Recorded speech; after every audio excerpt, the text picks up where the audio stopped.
কথা ধারাবাহিকের আজকের পর্বে আমরা দেখতে পাবো যে শশীভূষণের বড় ভাইয়ের মাথায় তেল মালিশ করছে। এরই মধ্যে হঠাৎ অগ্নি এসে তাকে প্রণাম করে। সে তো অবাক হয়ে জিজ্ঞেস করে, দাদু ভাই তুমি এখন এ সময় এখানে? সে তার স্ত্রী গায়ত্রীকে ডাকতে শুরু করে।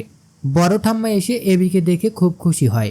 সে জিজ্ঞেস করে, তোমার সাথে কথা মা বাড়ির অন্য কেউ আসেনি দাদু ভাই? এবি বলে, না অন্য কেউ আসেনি, আমি একাই এসেছি। এবি মনে মনে বলে, এইচওএফ একমাত্র তার বড় ভাইকেই ভয় পায়। এনাকে দিয়েই এইচওএফ কে ভয় দেখিয়ে রাজি করাতে হবে। এইচওএফ বাড়িতে যা শুরু করেছে সেখানে আমি আর থাকতে পারলাম না, তাই বাড়ি ছেড়ে এখানে চলে এসেছি। গায়ত্রী বলে, কিন্তু তুমি যে আসবে আমাকে তো কিছুই জানালে না, রেনুও আমাকে কিছু বললো না, তুমি তো কখনো মধুপুর আসোনি দাদু ভাই। এবি বলে, এজন্যই তো আজ এসেছি। ওরা কেউ জানে না আমি এখানে আসবো, আর কেউ আন্দাজও করতে পারবে না আমি এখানে আসতে পারি। এবি বলে, বড় এইচওএফ আপনাকে এর একটা বিহিত করতেই হবে। আপনি আপনার ভাইকে ঠিকমতো মানুষ করতে পারেননি। সে বাড়িতে আমাদের ইয়াং জেনারেশনকে জ্বালিয়ে মারছে।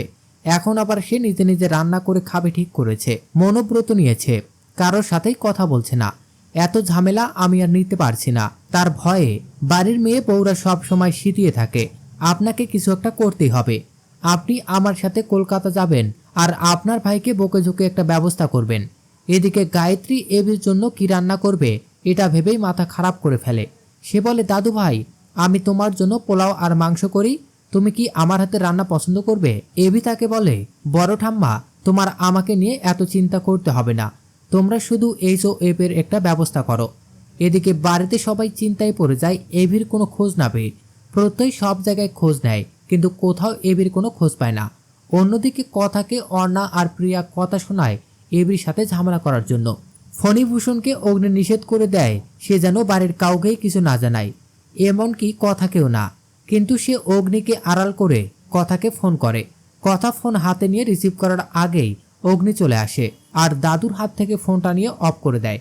কথা নাম্বার চেক করে দেখে বড় কর্তা দাদুর নাম্বার। সবাই ভাবে কর্তা দাদু নিশ্চয়ই বড় কর্তা দাদুর কাছে নালিশ করেছে, কিন্তু কথা বলে এমনও হতে পারে পাচক মশাই মধুপুরে গেছে। এই খবরটা জানানোর জন্যই আমাকে ফোন করেছে বড় দাদু। কথা কল ব্যাক করে দেখে ফোনটা অফ। কথা জুনিকে বলে হাতের একটা আঙ্গুল ধরতে।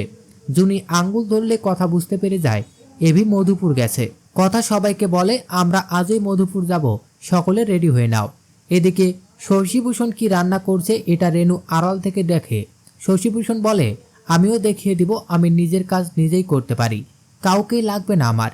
এদিকে রেনু বলে, প্রেসার কুকারে ঢাকনা আটকাতে পারে না, সে আবার রান্না করবে, আমিও দেখি কেমন রান্না হয় আজকে। শশীভূষণ প্রেসার কুকারে খিচুড়ি চাপিয়ে দেয়, কিন্তু স্টোভে তেল না থাকায় আগুন জ্বলে না।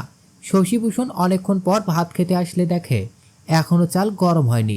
সে বুঝতে পারে না কি হলো। তখন রেনু এসে দেখে স্টোভে তেল নেই। রেনু বলে, তোমরা কি শুরু করলে বলো তো? ওদিকে অগ্নি দাদুভাই বাড়ি থেকে চলে গেছে, এদিকে তুমি সব করছো। এ কথা শুনে শশীভূষণ মনে মনে খুশি হয় আর ভাবে নিশ্চয়ই কথা মা বলেছে সে কাজ করতে চায় না, এজন্যই কথা মায়ের উপর চাপ সৃষ্টি করতে পালের কথা বাড়ি ছেড়ে চলে গেছে। তখন ছোটকা এসে বলে, আমরা একটু মধুপুর যাচ্ছি মা, লেখা আর নুপুর বাড়িতে থাকছে। এদিকে গায়ত্রী এবিকে মাংস আর পোলাও রান্না করে খাওয়ায়। এবি খুব তৃপ্তি করে খায়। খাওয়া শেষ করে এবি হাত ধুতে যায়, তখন গৃহবাড়ির সকল এসে হাজির হয়। সকলকে দেখে এবি লুকিয়ে পড়ে। প্রত্যয় এবিকে ডেকে টেনে বের করে আনে। এবি সকলকে বলে, আমি বাড়ি ফিরবো না, এটাই আমার শেষ কথা। ছোটকা জেঠুকে সব ঘটনা খুলে বলে। সব শুনে বড় দাদু বলে যে কয়েকদিনের জন্য কলকাতা যাবে আর তার ভাইকে বুঝিয়ে বলবে। কথা এবিকে বুঝিয়ে বলে, আমি আপনার কথাও রাখবো আর দাদুর মনেও কষ্ট দেব না, কিন্তু আমাকে একটু সময় দিন পাচক মশাই। আগামী পর্বে দেখা যাবে শশীভূষণের বড় ভাই কলকাতা এসেছে। এখন সে কি পারবে শশীভূষণকে রাজি করাতে? শশীভূষণ কি রাজি হবে কথাকে ব্যবসা করতে দিতে? কমেন্ট করে জানিয়ে দিন আপনার মতামত। আর আগামী পর্বের সর্বশেষ আপডেট সবার আগে দেখতে আমাদের চ্যানেলটি এখনই সাবস্ক্রাইব করুন।